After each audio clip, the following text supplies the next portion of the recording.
when you actually talk about it, when you maybe are calmer or in a repair mode, or if they're, the fight is still happening, but you are working through it in a safe way, then some principles that you could use is from mentalization-based therapy.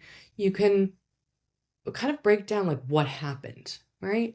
And you could ask mentalizing questions, asking them to tell you how they interpreted the situation, what they thought that you were thinking or feeling.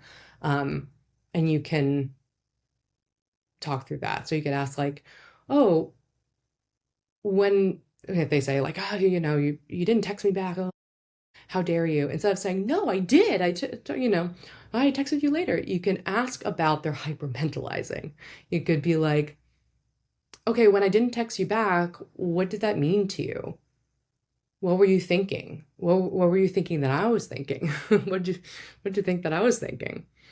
Um, the totally natural and understandable response to that is correcting them, right? Because you know what's in your mind. I've done this so many times. It's so tempting when someone goes, especially my mom or other people, like, you were trying to punish me.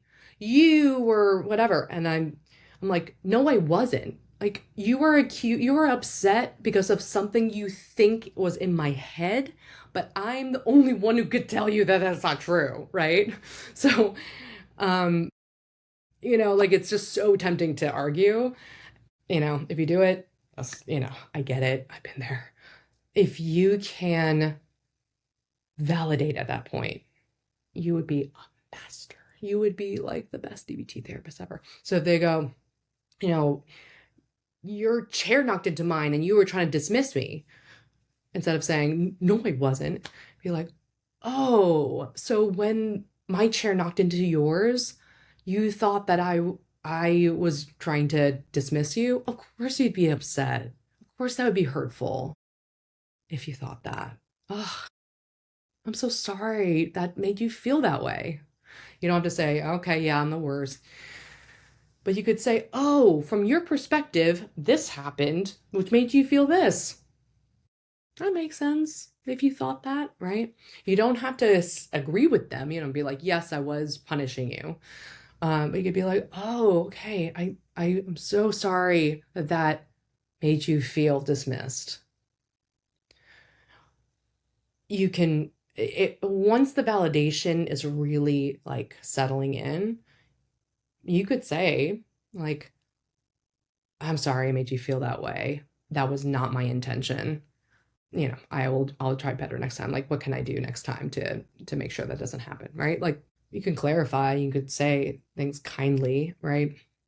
But only after you validate the feelings. Because if you go, no, I didn't, you're wrong, you're so crazy, then they're just left with that feeling of hurt and anger and shame or whatever.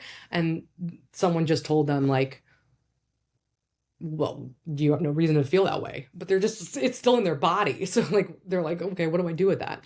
It's like, if you're hungry and someone says, no, you're not hungry. It's like, well, then what do I do with this feeling in my tummy? Right. So you could validate, like, I get that you're feeling this way based on what you think happened. What can we do to figure this out? Um, and, like, if you can't own your contribution, everyone worries that if you take accountability and admit to mistakes or apologize for something, then you are vulnerable to even more attacks, right? To be like, oh yeah, I did send that text when I was in a bad mood.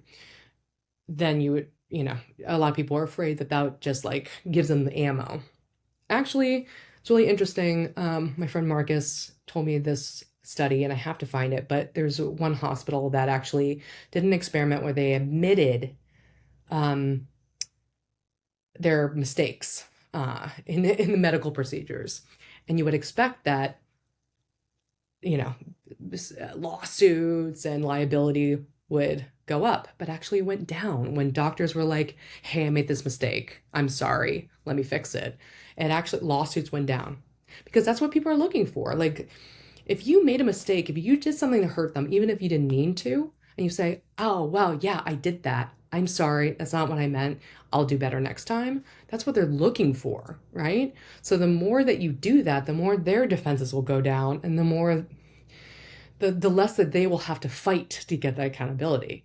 So if you go on full defensive, that's just going to make them defensive and fight harder.